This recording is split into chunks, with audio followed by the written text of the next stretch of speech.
Good morning and Happy New Year. My name is Ted Clouser, host of Win the Minute. Sorry, been too long. Yeah, Win the Minute, Win the Day, the show that focuses on bringing hope to chaos, the chaos. All right, sorry about that. Today, I have the honor of interviewing my daughter, Alexis. Maybe that's why I'm nervous, right? Alexis is one of the most passionate people you'll meet. Her smile lights up a room, and her excitement for life is contagious. Her drive is intense, and the list of things she's accomplished at such a young age is long. In fact, in many ways, she's my hero. When she was born, it changed my life forever, and now I'm watching her impact the world. And perhaps the coolest part of all, she's just getting started and is about to begin one of the most exciting years of her entire life. Well, welcome to the show, Alexis. It's an honor to have you. Thank you. I'm so glad to be here. Well, let's just jump right in. What is your approach to personally waking up with a go win the day attitude? Well, I think obviously, as we all know, some days are easier to win than others. But I would say one of my greatest approaches or most successful approaches would be to break my day down into smaller pieces, especially when it comes to things that maybe aren't as fun to do. So a lot of times for me, that looks like incentivizing myself with things that I enjoy, like maybe finishing a task and then taking a short walk outside or enjoying a cup of coffee while I do my next task. A lot of those things help me to feel like I'm winning the entire day without feeling like the hard things are too hard to accomplish. Mm-hmm. Little chunks. Well, I want to talk about a story that I think is really impactful. So directly after your senior year of high school, you took a mission trip to Kenya for 7 weeks. What was that experience like and how did it impact you? Well, it impacted me in lots of ways. I think that's what being anywhere for 7 weeks will do for you. I took several awesome things away from that, one of them being my amazing fiance, who I was able to connect with on that trip. But that aside, I would say that trip changed a lot of things for me. I was 17 years old, had just graduated high school, and up until that point, most of my life revolved around myself, as many high schoolers do. But up until that point, I had really only known what I had been exposed to up to that time. And so being in that place with people that I didn't know, people from Kenya and people who I had gone on the trip with, it was really amazing to finally start to realize who I was apart from what I'd done up until that point. So getting time to really reflect on my inner dialogue as well as who I was as a person, what I was passionate about, what I cared about was really great. And just getting to see that the world is so big, I think that was one of the moments that I first realized that my biggest goal in life was to change or have an impact on the world in whatever way I can do. Just seeing how big the world and life is outside of my small bubble was really impactful and changing my life. Yeah, no doubt.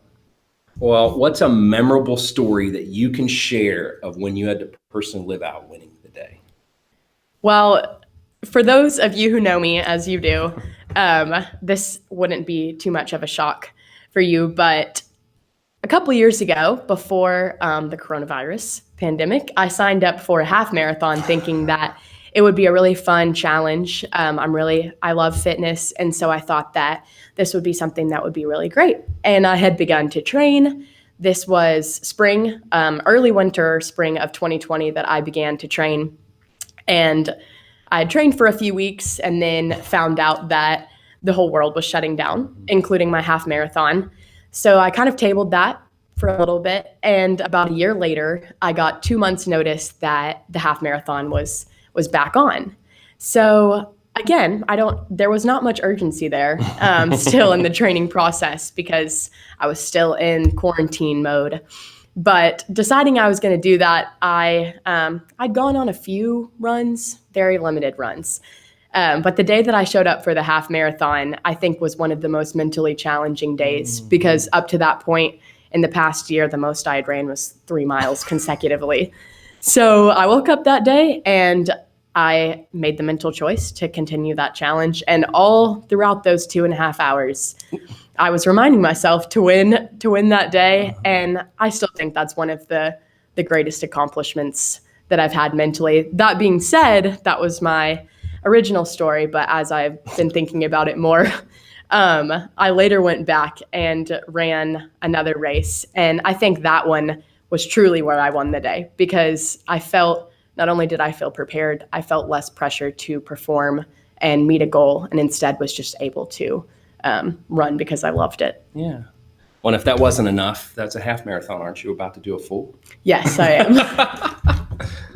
Well, I will watch you from afar. I will ride my bike or something beside you. Well, you're passionate about sustainability. So tell us more about what fueled that and how you feel called to help. Yeah, absolutely. So throughout my college experience, I've gotten to gain a lot of knowledge and experience in the science field. That is really where some of my passions lie. So with that experience in mind, I've really kind of honed in my interest to environmental science. I was reading the Times magazine yesterday, and sustainability, or the science of climate change, environmental science, was actually named as the emerging study of the decade, and one of the most crucial studies. And I find that to be true. I'm very passionate about making the world a better place for future generations, as well as making little changes and advocating for larger changes in the area that we live in now. Well, help me. I mean, I'm sure anybody listening probably feels the same way I do. And I'm one person. So how do I really make a difference? Yeah, absolutely. I think everyone has the things that they're willing to change, and some things that they're not. For example, I love to travel, and I know that can be sort of an maybe environmentally less friendly practice, but I know that I'm willing to make swaps that would be more sustainable or better for the environment, such as maybe taking ferry travel instead of a train or a plane when possible, like say you're traveling to a nearby location, or simply bringing a reusable bag instead of a plastic bag, like I know we've had to do before.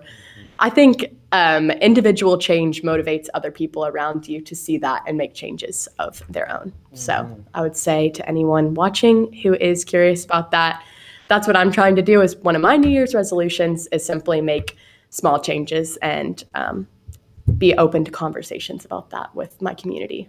Well, I'm going to go off topic just a little bit, and I'm going to focus on the 3 tags for you. So student, blogger, traveler. First off, you are a student at the University of Alabama.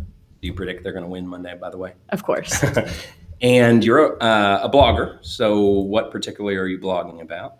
I'm blogging about my travels. After I get married, my then husband and I are planning on taking a few months to travel, first abroad to Europe and then to go back to Kenya on a mission trip where we first got to connect the same place. So as of now, I've covered our travels up to this point, as well as our plans for future travel and logistics. My goal is really to educate other people who are curious about doing similar things, as well as be able to take our friends and family along for the journey throughout everything that it takes to plan for a trip on this scale. Yeah, no doubt. It's a huge undertaking. And as far as traveler, I mean, where's the spot that is the most memorable place you've been? Oh, that's a hard question. I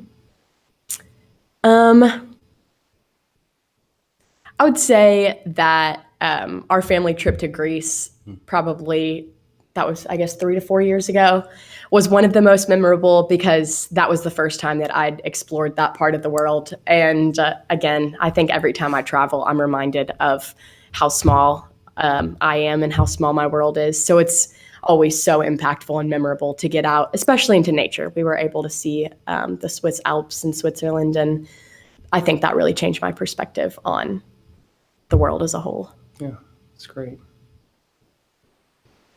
Well, so you've accomplished a lot of things at a young age, but one of the things I talked about is that you're about to embark on one of the most powerful years of your life. For one, you're going to graduate, and I'm very excited about you graduating from the University of Alabama. Obviously, that's a huge prestige. You are engaged to be married, and then you're going to travel, just as you said, around the world. So I'm excited to watch that journey for you, and excited to just be a part of that.